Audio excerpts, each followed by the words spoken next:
Well, hello there, Connect Church. I hope you are doing well. I hope you get a chance to enjoy this, whether if it holds up to by the time you get this video. Just a couple updates that I'm really excited to share with you, and I want to communicate clearly with you. So instead of a via text, it's just going to be as a video, and I hope that's okay. That being said, if there's any questions, comments, or concerns, feel free to text us back or ask questions or however you want. But the first thing I want to share is just a little bit of an update. So over the last year, we've been kind of digging in, figuring out, okay, what do we mean when we say we want to live, love, and lead like Christ? And so we've been kind of putting a biblical basis behind this amazing vision.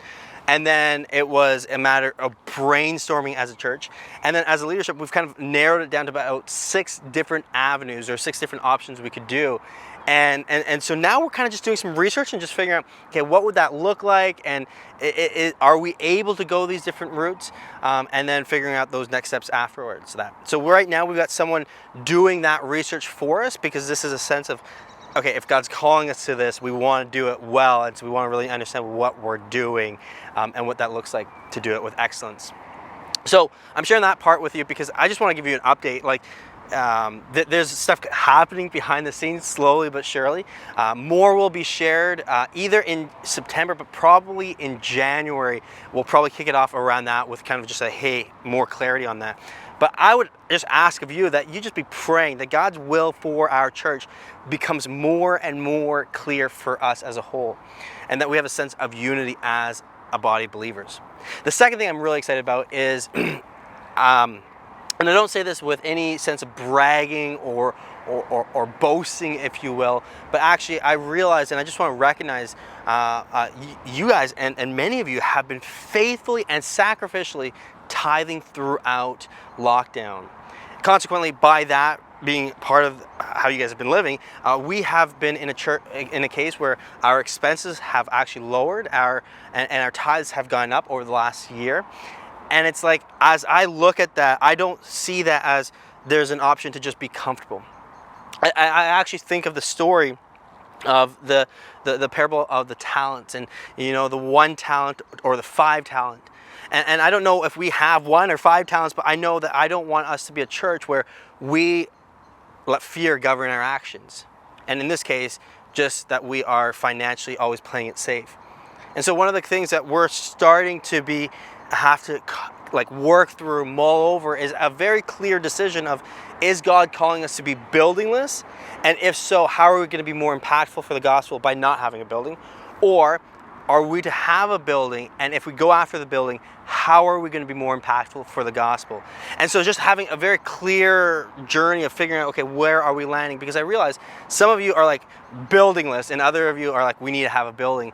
But we as a church have to have a one stream idea on this and just run with it.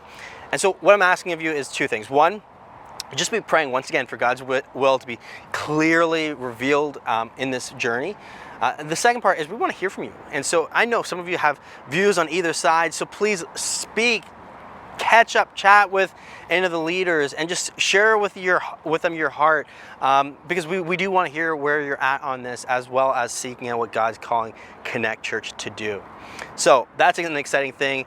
I'm not going to put a very specific timeline because we're just listening to God. We're just figuring this out. And so just this is early stages in that dialogue. The third thing I'm really excited for is we believe, or I believe at least, that the church is not just the adults today, but they are the young people today, and the young people today are also the leaders of Connect Church tomorrow. In other words, we want to invest into our young people. And so that's partially why we have Stephen doing a fantastic job in his role. But then we also have incredible youth leaders.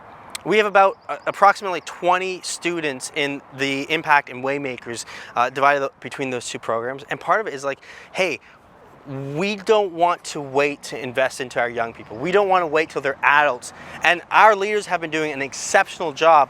But there's only so much a volunteer can commit and can give. As much as their hearts are massive and have as much as they love to serve, we just want to be very intentional, because we realize there are a lot of young people already within our church.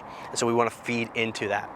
And so with that being the case, we are going to be rolling out a 1-year 2 or 3 day contract for an associate youth pastor.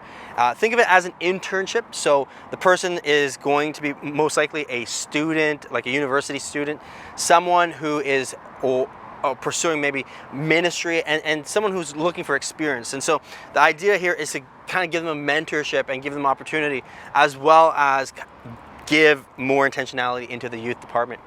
That being the case, this is just a 1-year trial. So if it's a great fit, fantastic. We'll look at continuing that. But if it's not really what God's calling us to do, then fine. We have the freedom to step away from that as well. And so I'm just wanting to let you know that you will see this be shared later on today as well. And I'm just going to ask 2 things. One, that you pray for our young people, our youth leaders, and for our community, because the gospel needs to reach out. And we've seen, you don't have to go far to see the effects of lockdown on people's spiritual sense, not to mention the young people as well. The second thing I'm going to ask is, when you see the posting for this job, can you just share this? Can you pass this on to anyone, anywhere you can think of? We want to plaster this everywhere, because the applications for round 1 are going to be due for July 17th, and we'll see what we've got there at that point. So I know that's quite a bit of information, new information, exciting information, but ultimately 2 things. Can I just ask that you keep praying for our church? And secondly, that you ask that God just clearly leads in the way. All right, well, I hope you enjoy your day and have a great rest of your day. Take care and enjoy Sunday, and happy Father's Day to all the men. All right, we'll catch up later.